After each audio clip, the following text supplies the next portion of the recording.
हरे कृष्णा।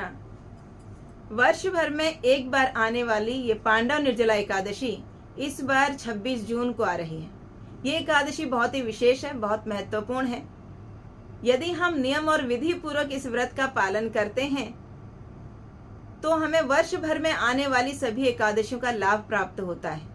इसका प्रमाण स्वयं कृष्ण द्वैपायन व्यास देव जी देते हैं कि यदि कोई व्यक्ति अगर एकादशी के दिन अनजाने में भी अन्न और जल का त्याग कर देता है तो उसके सभी पाप नष्ट हो जाते हैं और उसके भाग्य उदय हो जाते हैं, उसके सौभाग्य के द्वार खुल जाते हैं। तो इस प्रकार से ये जो निर्जला एकादशी बहुत ही विशेष है, बहुत महत्वपूर्ण है, तो सभी को इसका पालन करना चाहिए।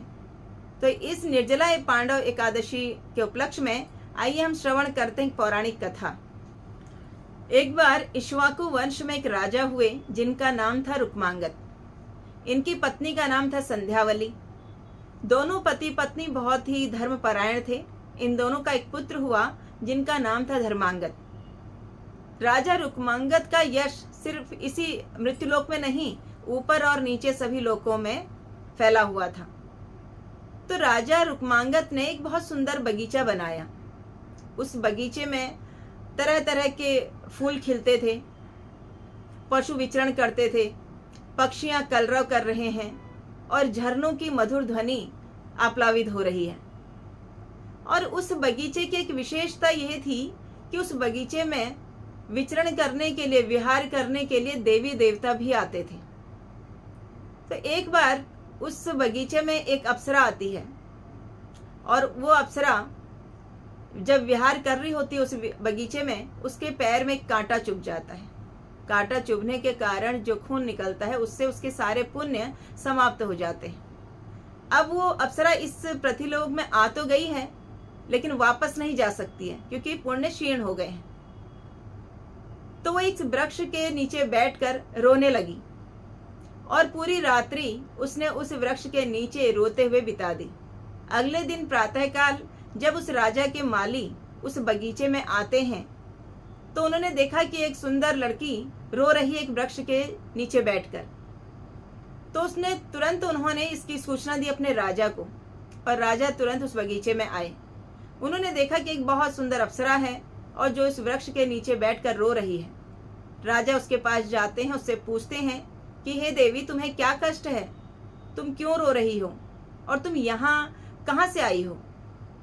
तब उस अप्सरा ने कहा कि मैं स्वर्गलोक की अप्सरा हूँ और मैं आपके इस वन में विहार करने आई थी, इस बगीचे में विहार करने आई थी। यहाँ मेरे पैर में एक कांटा चुभ गया। कांटा चुभने से जो खून निकला है उससे मेरे सारे पुण्य क्षीण हो गए। अब मैं वापस स्वर्गलोक नहीं जा पा रही हूँ। तो राजा ने पूछा कि अब क्या हो सकता है, कैसे क्या ऐसा करें कि तुम वापस जा सकती हो अपने स्वर्गलोक में? तो उस अप्सरा ने कहा कि आप अपने राज्य में अगर कोई ऐसा व्यक्ति है जिसने कल एकादशी का व्रत रखा हो तो वो अपने हाथ में जल लेकर अपनी उस एकादशी का फल मुझे प्रदान कर दे, मुझे अर्पण कर दे, ताकि उस एकादशी के पुण्य फल से मैं वापस स्वर्गलोक में जा सकूं।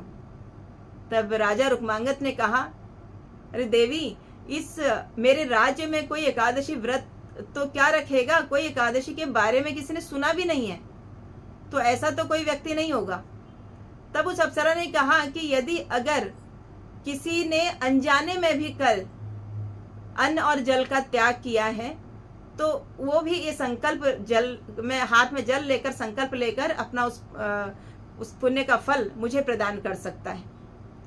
तो राजा वापस अपने राज्य में जाते हैं और वहां अनाउंसमेंट कराते हैं कि यदि कल किसी ने अनजाने में भी अन्न और जल का त्याग किया है तो वो महल में आए, उन्हें विशेष उपहार दिया जाएगा।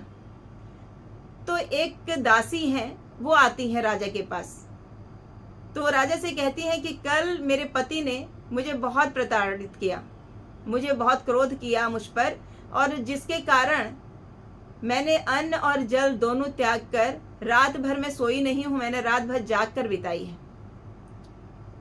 तो राजा ने उस दासी को से संकल्प लिवाया और उस अप्सरा को दिया, जिसके फलस्वरूप देखते ही देखते वो अप्सरा स्वर्गलोक को चली गई और जाने से पूर्व उस अप्सरा ने राजा और उस दासी के प्रति अपनी कृतज्ञता भी व्यक्त की।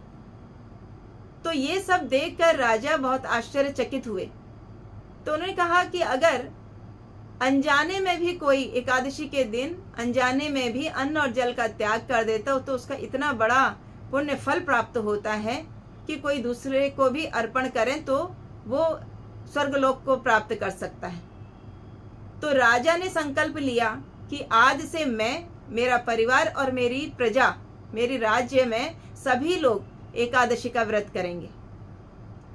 तो राजा ने उस एकादशी का व्रत सभी अपने राज्य में सभी से करने के लिए अनिवार्य कर दिया था और सभी ने खुशी खुशी उस एकादशी व्रत का पालन करने लगे। धीरे धीरे साल में आने वाली सभी एकादशियों का पालन करने लगे। तो इससे राजा बहुत प्रभावित हुए और उस एकादशी के व्रत फल के स्वरूप उन्हें बहुत पुण्य की प्राप्ति हुई। वायु पुराण में कहा गया है, एकादशीं व्रतं यस्तु भक्तिमान कुरुते नरः सर्वपाप विनिर्मुक्तः सह विष्णुयति मंदिरम।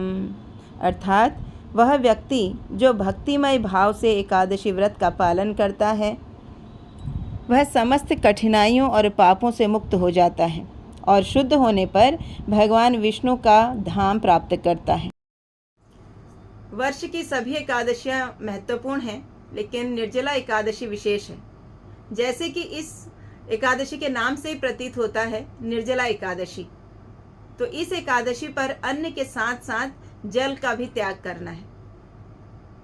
तो हम सभी को वर्ष में आने वाली सभी एकादशियों का पालन करना चाहिए।